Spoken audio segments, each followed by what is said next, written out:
Welcome you all. दोस्तों, GST की इस रजिस्ट्रेशन सीरीज में हम लोगों ने मल्टीपल सेक्शन ऑलरेडी डिस्कशन किया हुआ है। लाइक प्रीवियस सेशन में मैंने आप लोगों से डिस्कस किया था सेक्शन 22 के बारे में, जिसमें मैंने आपको बताया कि अगर आपका टर्नओवर 40 लाख अबव है या 40 लाख तक पहुंच जाता है तो आपको जीएसटी में रजिस्ट्रेशन लेना मैंडेटरी हो जाता है। फर्दर मैंने आपको बताया कि अगर आप ऐसी गुड्स में डील कर रहे हो जो एग्जेम्प्टेड सप्लाई है, लाइक अगर आप रोड पे खड़े होकर के ठेले गाड़ी पे लस्सी सेल कर रहे हो, वेजिटेबल में डील कर रहे हो या फिर कोई ऐसे प्रोडक्ट में डील करते हो जो टोटली एग्जेम्प्टेड सप्लाई है, मतलब उसका जो एग्रीगेट टर्नओवर जो पूरा 100% जो आपका जो टर्नओवर है वो एग्जेम्प्टेड है, तो ऐसी कंडीशन में आपको जीएसटी में रजिस्ट्रेशन लेने की कोई रिक्वायरमेंट नहीं होती है, भले ही आपका टर्नओवर 40 लाख के अबव चला जाए। फर्दर हम लोगों ने सेक्शन 24 को डिस्कशन किया था, जिसमें मैंने आपको बताया कि अगर आपका मतलब अगर आप ऐसे बिजनेस में हो जो लाइक ई कॉमर्स है या समथिंग, जहाँ पे आपको कंपलसरी रजिस्ट्रेशन के प्रोविजन आपके ऊपर एप्लीकेबल हो जाते हैं, तो अगर आपने उस वीडियो को नहीं देखा है तो आप जाके जरूर से देखिए। उसमें मैंने आपको काफी डिटेल में इसमें सेक्शन 24 को बताया हुआ है। देन सेक्शन 25 को मैंने बताया कि प्रोसीजर ऑफ रजिस्ट्रेशन क्या होता है, क्या डॉक्यूमेंट रिक्वायर्ड है, समथिंग लाइक हमने इस तरीके से डिस्कशन वहां पे किया था। सेक्शन 26 और 28 को मैंने एक साथ में बताया था, जिसमें डीम रजिस्ट्रेशन से रिलेटेड प्रोविजंस की बात हुई थी और अमेंडमेंट ऑफ रजिस्ट्रेशन से रिलेटेड हमने डिस्कशन किया था। उसमें मैंने आपको बताया था कि अगर आपके जीएसटी में अगर आपने रजिस्ट्रेशन ले लिया है और अगर आपको कुछ करेक्शन करना है, हो सकता है कि आपने जो बिजनेस का नाम ABCD सेलेक्ट किया था, आपको इसको चेंज करके XYZ रखना है, ठीक है, तो उसका सारा डिस्कशन से रिलेटेड प्रोविजन सेक्शन 28 का हमने वहां डिस्कशन किया था और सेक्शन 26 को भी मैंने इस तरीके से वहां पे डिटेल में बताया हुआ है। फर्दर मैंने आपको बताया सेक्शन 27 में, जिसमें हम लोग नॉन रेसिडेंट टैक्सेबल पर्सन और कैजुअल टैक्सेबल पर्सन के बारे में डिस्कशन हम लोगों ने किया था। सो ये सारी चीजें के ऊपर से मतलब मैंने ऑलरेडी यहाँ से यहाँ तक का डिस्कशन आप लोगों से किया हुआ है। आज के इस वीडियो में मैं आपको बताऊंगा जीएसटी कैंसिलेशन से रिलेटेड प्रोविजन सेक्शन 29 के बारे में, और नेक्स्ट डे मैं आपको बताऊंगा सेक्शन 30, जिसमें अगर आपका रजिस्ट्रेशन कैंसिल हो गया है तो उसको किस तरीके से रिवोक करना है, मतलब कैंसिल रजिस्ट्रेशन को रिवोक किस तरीके से करना है। ठीक है, तो आइए देखते हैं सेक्शन 29 में जो कैंसिलेशन से रिलेटेड प्रोविजन को डील करता है। अगर मैं कैंसिलेशन ऑफ रजिस्ट्रेशन के बारे में बात करूं तो यहाँ पे दो चीजें हैं। एक, आपने खुद कैंसिलेशन कर दिया है, मतलब कि आपके अपने जीएसटी में रजिस्ट्रेशन लिया, अब आपने उसको खुद ही कैंसिल कर दिया। और कैंसिलेशन की बहुत सारे रीजंस हो सकते हैं, आपने बिजनेस को बंद कर दिया या आपका बिजनेस डिसकंटिन्यू हो गया या प्रोप्राइटर की डेथ हो गई, मतलब जहां पर आने के बाद में आपने खुद ही कैंसिलेशन कर दिया। और दूसरी वजह ये हो सकती है कि जो प्रॉपर ऑफिसर है उसने आपका रजिस्ट्रेशन कैंसिल कर दिया। अब प्रॉपर ऑफिसर आपका रजिस्ट्रेशन क्यों कैंसिल करेगा? क्योंकि आपने जीएसटी के जो प्रोविजंस है उसको आपने प्रॉपर वे में कंप्लायंस नहीं किया। तो ऐसी रीजन में या इसी वजूहात के बेसिस पे जो जीएसटी प्रॉपर ऑफिसर है वो आपका रजिस्ट्रेशन कैंसिल कर देता है। उसके क्या क्या रीजंस हो सकते हैं आज इस वीडियो में हम लोग पूरा डिस्कस करेंगे। तो सबसे पहले प्रोविजन क्या कहता है, any registration granted under this act मतलब CGST act 2017 may be cancelled by the proper officer। कोई भी जीएसटी रजिस्ट्रेशन को जो भी CGST एक्ट में आपने लिया है वो प्रॉपर ऑफिसर के जरिए कैंसिल किया जा सकता है वेरियस सर्कमस्टांसेस के बेसिस पे। तो अब वो क्या क्या है और उसमें किस तरीके से डील करना है, हम लोग उसमें वर्क करेंगे। और उसके बाद में मैं जब आपको बताऊंगा सेक्शन 30 जब हम लोग पढ़ेंगे कि अगर प्रॉपर ऑफिसर ने अगर आपको कैंसिल कर दिया तो उसको रिवोक कैसे करना है, और अगर आपने खुद से उसको कैंसिल किया है तो आपको उसको किस तरीके से रिवोक करना है। तो सबसे पहली चीज आती है कि हो सकता है आपका बिजनेस डिसकंटिन्यू हो गया हो, कोई भी रीजन हो सकता है। रीजन हो सकता है कि जो प्रोप्राइटर था उसकी डेथ हो गई हो, मतलब हो सकता है कि कोई भी जैसे लाइक हो सकता है कि मिस्टर शर्मा है, इनका कोई बिजनेस था, अब हुआ ये कि मिस्टर शर्मा की डेथ हो गई, ठीक है, तो ऐसी कंडीशन में क्या होगा कि ये बिजनेस क्या हो जाएगा, डिसकंटिन्यू हो जाएगा। अब आप सोचोगे कि उनका कोई लीगल हेयर है वो उस बिजनेस को कैरी ऑन करेगा, उनके कोई भाई होगा वो उसको कैरी ऑन करेगा, ठीक है, बिजनेस तो चालू रहेगा। लेकिन जीएसटी क्योंकि पैन बेसिस है, ठीक है, आप देखेंगे सबसे पहले 278 जिस भी स्टेट से आप बिलोंग करते हैं उसका यहाँ पे पहले कोड रहेगा, उसके बाद यहाँ पे पैन नंबर होता है, ठीक है। अब ये पैन नंबर जो डिकीज मतलब जो पर्सन है जिसकी डेथ हो गई है ये उसका पैन नंबर रहेगा। अब क्योंकि इसकी जो डेथ हो गई है तो इसको प्रोप्राइटर को इसको हम लोग कंटिन्यू नहीं कर सकते हैं, तो इसके लिए जो भी लीगल है उस बिजनेस को कैरी ऑन करेगा तो नया जीएसटी उसके पैन नंबर पे निकालना होगा और उसको फिर हम लोग कैरी ऑन करेंगे। नेक्स्ट रीजन हो सकता है कि बिजनेस ट्रांसफर हो गया हो, हो सकता है कि बिजनेस आप पहले महाराष्ट्र से बैठ करके डील करते थे, महाराष्ट्र में आपका बिजनेस बंद हो गया, आपने जाकर के यूपी से डील करना शुरू कर दिया, तो ऐसी कंडीशन में आपको यूपी से नया जीएसटी लेना होगा। क्यों? क्योंकि जीएसटी जो है आपको स्टेट वाइज मिलता है, यानी यहाँ पे जो आप जो देखिए 27, तो यहाँ पे जो यूपी के कोड है वहां पे यूपी का कोड होगा, है ना। तो आपको यूपी से दूसरा, हो सकता है आपने केरला से शुरू किया है तो आपको केरला में नया जीएसटी लेना होगा। तो इस तरीके से ये रीजन हो सकता है आपने बिजनेस को ट्रांसफर कर दिया हो। एक रीजन ये भी हो सकता है कि आपकी जो कॉन्स्टिट्यूशनल चेंजेस आई हो आपके बिजनेस के अंदर, लाइक आप पहले जो थे प्रोप्राइटरशिप में डील कर रहे थे, अब आप क्या कर रहे हो, उसको पार्टनरशिप में कन्वर्ट कर दिए हो, उसको आपने पार्टनरशिप में उसको कन्वर्ट कर दिया, या आपने उसको कंपनी में कन्वर्ट कर दिया है, फिर आपने उसको एलएलपी बना दिए ना। अब क्योंकि एलएलपी का पैन नंबर अलग होता है, पार्टनरशिप का पैन नंबर अलग होता है, कंपनी का पैन नंबर अलग होता है, तो ये कॉन्स्टिट्यूशनल अगर चेंजेस आती है तो प्रीवियस जीएसटी आपको कैंसिल करके आपको न्यू जीएसटी नंबर लेना होता है पर्टिकुलर न्यू पैन कार्ड के हिसाब से। यह हो सकता है कि आप सेक्शन 22 में अपने रजिस्ट्रेशन लिया था, यानी कि उस वक्त आपका टर्नओवर 40 लाख का था, है ना। अभी जैसे मैं बात करूं कि जब जीएसटी 2017 में इंडिया में इंट्रोड्यूस हुआ तो उसमें जो रजिस्ट्रेशन के लिए जो लिमिट थी वो थी 20 लाख। अगर आपका बिजनेस जो टर्नओवर है प्रीवियस ईयर में तो 20 लाख है तो आपके ऊपर जीएसटी नंबर लेना कंपलसरी है सेक्शन 22 के अकॉर्डिंगली। बाद में इसको अमेंड कर दिया गया 2019 में, हो गई 40 लाख। तो अब जिनका जो टर्नओवर था मान लो 25 लाख, तो यहाँ तो इन्हें 2017 में उनके ऊपर ये एप्लीकेबल था, लेकिन जब ये 2019 में जीएसटी अमेंडमेंट हुआ तो यहाँ पे क्या हुआ कि इनका टर्नओवर 40 लाख से कम हो गया, तो इनके ऊपर जीएसटी की जो लायबिलिटी आती ही नहीं है, रजिस्ट्रेशन मतलब जीएसटी इनके ऊपर लगेगा ही नहीं क्योंकि इनका टर्नओवर कम है। तो इसके बेसिस पे क्या होगा, उनको जीएसटी उनका अपना कैंसिल करना पड़ेगा। या हो सकता है कि आपने सेक्शन 24 में रजिस्ट्रेशन लिया था, हो सकता है आपने कैजुअल टैक्सेबल पर्सन का रजिस्ट्रेशन लिया होगा, और कैजुअल पर्सन का रजिस्ट्रेशन आपने लर्न किया है, मैंने सेक्शन 27 में आपको बताया कि इसका जो रजिस्ट्रेशन सेक्शन 24 के अकॉर्डिंगली होता है। तो अगर आपने वो वीडियो नहीं देखा है तो आप उसको जाके जरूर से देखो। तो अगर आपने casual taxable as a person registration किया हुआ है और जब आपने पर्टिकुलर गए जहाँ पे डील करके वापस आ गए तो आप उसको कैजुअल टैक्सेबल पर्सन जब नहीं रह जाते हो तो क्या करना होगा, आपको ये रजिस्ट्रेशन कैंसिल करना होगा। अभी देखो ये सारी जो मैं आपसे यहाँ पे बात कर रहा हूँ कि यहाँ पे आप खुद से कैंसिल कर रहे हो जीएसटी को। आपने कैजुअल टैक्सेबल पर्सन खत्म हो गया, आपने रजिस्ट्रेशन कैंसिल कर दिया, आपका टर्नओवर कम हो गया, आपने जीएसटी का रजिस्ट्रेशन कैंसिल कर दिया, आपके बिजनेस में कॉन्स्टिट्यूशनल चेंजेस आई, आपने बिजनेस का जो रजिस्ट्रेशन कैंसिल कर दिया जीएसटी में, आपका बिजनेस ट्रांसफर हो गया तो जो भी बेसिक प्लेस थी वहां से आपने उसको मतलब वहां पे रजिस्ट्रेशन आपने खुद कैंसिल किया, आपका बिजनेस डिसकंटिन्यू हो गया किसी भी रीजन से, या प्रोप्राइटर की डेथ हो गई, तो क्या होगा, आप उसको जीएसटी को खुद ही से कैंसिल कर दोगे। बहुत सारे ऐसे रीजंस होते हैं जहां पे प्रॉपर ऑफिसर जो है वो आपका रजिस्ट्रेशन कैंसिल कर देता है। लाइक हो सकता है कि टैक्सेबल पर्सन जो है, मतलब टैक्सेबल पर्सन जैसे अगर आपने जीएसटी में रजिस्ट्रेशन लिया है तो आप टैक्सेबल पर्सन बन जाते हो।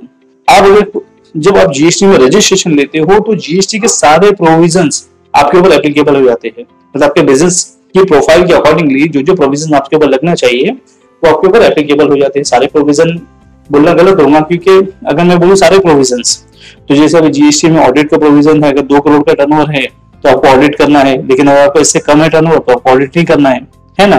तो जो भी जीएसटी के प्रोविजन है आपके ऊपर एप्लीकेबल हो जाते हैं, और अगर आप उस प्रोविजंस को आप कॉन्ट्रोवेट करते हो, उसको फॉलो नहीं करते हो, तो होगा क्या कि प्रॉपर ऑफिसर चेक करते ही आपका जो जीएसटी कैंसिलेशन में डाल देगा या होल्ड कर देगा या आपको नोटिस शेयर करेगा। देखिए जीएसटी नंबर अपने आप डायरेक्ट कैंसिल नहीं होता, पहले आपका जीएसटी फ्रीज हो जाएगा, आपको नोटिस आएंगे मेल में, फिर शो क्लॉज नोटिस आएंगे कि आपने इसको जीएसटी का रिटर्न फाइल क्यों नहीं किया, या फिर आप जो भी लोगों फॉलो नहीं कर रहे उसके रिलेटेड आपको ऑफिसर पहले आपको नोटिस देगा, आपको मेल भेजेगा। उसके बाद ही अगर आप उसको फॉलो प्रॉपर वे में नहीं लेते बाद में ही वो कैंसिल होगा। ऐसा नहीं कि अपना बिजनेस कर रहे थे, फर्स्ट को आपने रजिस्ट्रेशन किया, करते करते 25 को आपका जीएसटी कैंसिल हो गया।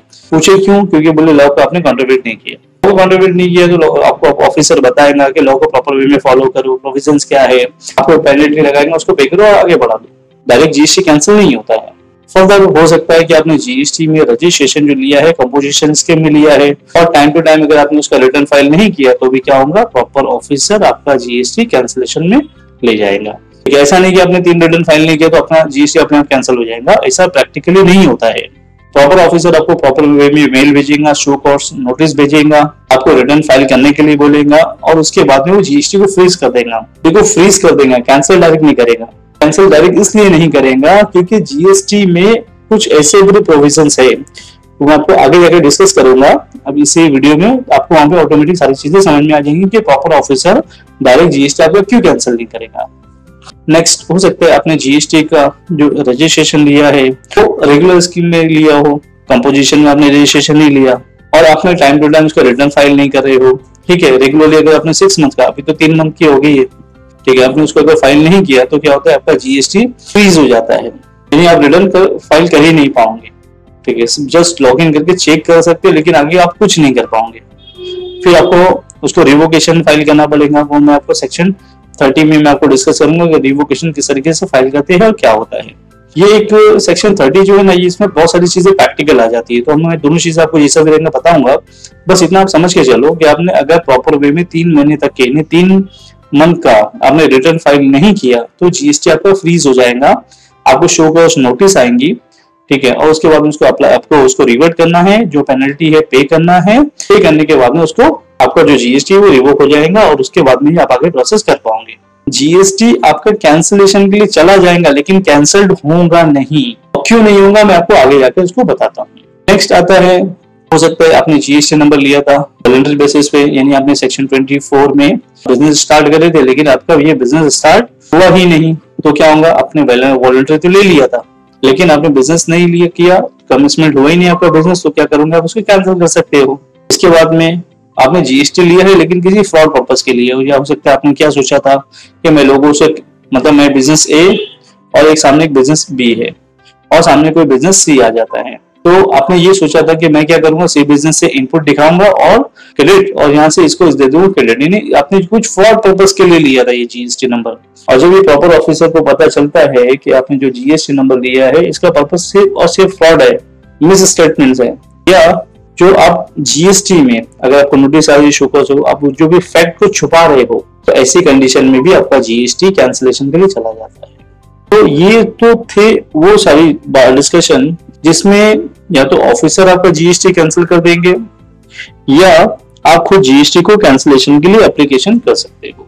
लेकिन दोनों ही कंडीशन में एक चीज बहुत इंपॉर्टेंट है और वो ये है कि अगर आपने सपोज कोई मिस्टर ए है, इन्होंने अपना बिजनेस को डिसकंटिन्यू कर दिया, अभी क्या करेंगे, जो जीएसटी है इसको कैंसिलेशन के लिए डालते हैं, तो ये डायरेक्ट कैंसिल नहीं होगा। क्यों? तो हो सकता है कि आपने बहुत सारी माल परचेज किया होगा, उसके आपने क्रेडिट लिया है या आपने उसको रिफंड लिया हुआ हो, या हो सकता है कि आपने कोई कैपिटल एसेट को परचेज किया है जिसकी क्रेडिट आपने ले लिया था और उसको सेल्स के सामने उसको ऑफसेट किया हुआ हो, या हो सकता है कि आपने आपका जो रिटर्न फाइल है, आपने जो जीएसटी का रिटर्न है वो आपने रेगुलर अगर फाइलिंग नहीं किया है तो आपके ऊपर अगर लेट फी, ठीक है, लेट फी एप्लीकेबल हो रही है, या जो जीएसटी के ऊपर आपने कुछ इंटरेस्ट पे करना था आपने वो पे नहीं किया है, तो आपको जो जीएसटी कैंसिलेशन के लिए अगर आप रिक्वेस्ट भी डाल देते हो तो वो भी रिक्वेस्ट भी जो क्या रहेगा, ऑन होल्ड रहेगा, कैंसिल नहीं होगा।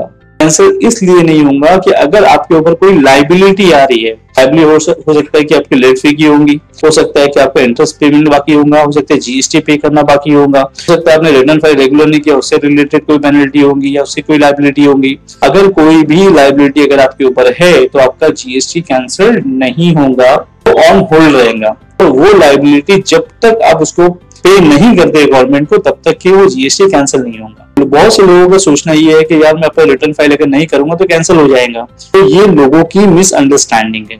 अगर आपके क्लाइंट या आप ये सोचते हो कि मैं रिटर्न फाइल करना छोड़ देता हूं तो जीएसटी अपने आप कैंसिल हो जाएगा, क्योंकि 3 मंथ्स के बाद में कैंसिलेशन में चले जाता है।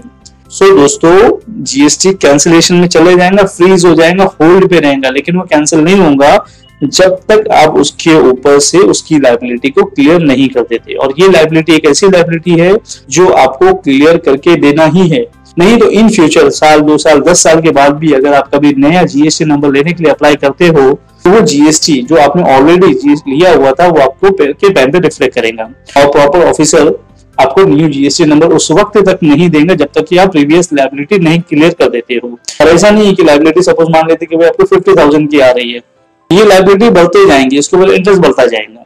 अगर आप इसको यहीं पे क्लियर कर दोगे तो ये मामला यहीं पे यहीं क्लोज हो जाएगा। तो वही चीज ये प्रोविजन कहता है कि such a cancellation registration shall not be affect the liability. मतलब आपकी जो लायबिलिटी है, हमने जीएसटी नंबर कैंसिल कर दिया, इसका मतलब ये नहीं कि लायबिलिटी भी कैंसिल होगी, उसकी लायबिलिटी पे कोई अफेक्ट नहीं होगा ऑफ द टैक्सेबल पर्सन। पे एंड ड्यूज। तो आपके जो ड्यूज है, जो आपकी लाइबिलिटी, आपको उसको क्लियर करके ही देना पड़ेगा। कोई भी पीरियड का, प्रायर पीरियड का कैंसिलेशन, वेदर आपने उसको खुद किया हो या किसी डिपार्टमेंट के जरिए हो गया है, कैंसिलेशन में जरूर आपका जीएसटी नंबर चला जाएगा लेकिन कैंसिल नहीं होगा। आपको सेक्शन 29 में ये स्पेशल चीज जो मैं बता रहा हूँ, ये आपको बहुत ध्यान रखना है। लोग यहाँ पे प्रैक्टिकली बहुत मिस्टेक कर ले जाते हैं और मिस्टेक यही होती है कि लोग समझते हैं कि मैंने मेरे क्लाइंट का रिटर्न फाइल नहीं किया तो 2 महीने, 3 महीने, 4 महीने में उसका जीएसटी कैंसिल हो जाएगा। क्यों? क्योंकि एज पर लॉ 3 महीने का रिटर्न फाइल नहीं किया तो कैंसिलेशन में चला जाता है। अब 2 साल हो गया मैं रिटर्न फाइल किया नहीं, तब तक तो कैंसिल हो जाएगा। लेकिन ये लोगों की गलती है, ये मिसअंडरस्टैंडिंग है। तो आप ऐसी मिस्टेक मत करो, आपके क्लाइंट के साथ में गलत मत होने दो। उसका प्रॉपर वे में रिटर्न फाइल करो, प्रॉपर वे में उसकी लायबिलिटी क्लियर करो और लायबिलिटी क्लियर करने के बाद में कैंसिलेशन का ऑनलाइन प्रोसीजर है उसको फॉलो करते हुए उसको कैंसिल करो, ताकि आपका क्लाइंट और आपके दोनों ही आप सेफ हो। अगर क्लाइंट को कल नोटिस आती है, कुछ प्रॉब्लम आता है, तो अल्टीमेट आपका भी नाम खराब होगा। नाम इसलिए खराब होगा क्योंकि क्लाइंट को यही लगेगा कि मेरे सारे के सारे मेरे कंसल्टेंट की मिस्टेक है। और इसमें आप भी जानते हैं कि हमारा जो प्रोफेशन है वो रिलेशनशिप से चलता है। तो आपका रिलेशन आपके क्लाइंट के साथ में इसके जरिए फिर खराब हो जाएगा। जब क्लाइंट के साथ में आपका रिलेशन खराब होगा तो होगा यही, आपको उसके रेफरेंस से आने वाला जो भी आपको काम है आपके पास में नहीं आएगा, वो किसी और के पास में चला जाएगा। और हमारा जो बिजनेस है वो एक रिलेशनशिप वाला प्रोफेशन है और हमको बिजनेस हमारे रिलेशनशिप से मिलती है। तो हमारे बिजनेस में हमारे क्लाइंट के साथ में हमको रिलेशन मेंटेन रखना है, तो ये हमको अपने क्लाइंट के ऊपर किसी भी किस्म की कोई लायबिलिटी, इंटरेस्ट, पेनल्टी ना आए, हमको उसको सेफ रखना है। तो आई होप सेक्शन 29 आपको ठीक से समझ में आया होगा। नेक्स्ट सेक्शन में मैं आपको डिस्कस करूंगा सेक्शन 30 कि इन केस अगर डिपार्टमेंट की तरफ से आपका जीएसटी कैंसिल हो गया है तो आपको उसको किस तरीके से रिवोक करना है। एक चीज और इसमें रह गई थी डिस्कशन करने की कि जैसे कि मैंने आपको सेक्शन 26 में आपको बताया था डीम रजिस्ट्रेशन से रिलेटेड, मतलब अगर आपने CGST में रजिस्ट्रेशन लिया तो इसका मतलब आपका जो जीएसटी है वो SGST में रजिस्टर हो गया और IGST में भी आपका रजिस्ट्रेशन हो गया है।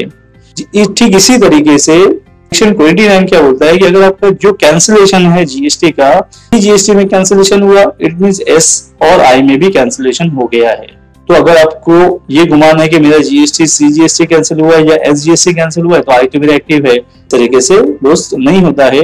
अगर जीएसटी कैंसिल हुआ है तो इसका मतलब वो हर एंगल से कैंसिल हो जाएगा, जिस तरीके से सेक्शन 20 में हमने देखा था कि एक बार आपने C में रजिस्ट्रेशन कराया तो ऑटोमेटिक I और S में रजिस्ट्रेशन हो जाता है। इस तरीके से सेक्शन 29 में मैंने आपको बताया कि अगर आपका कैंसिल हुआ तो C में भी कैंसिल हो जाएगा, S में भी और I तीनों ही कैंसिल हो जाता है।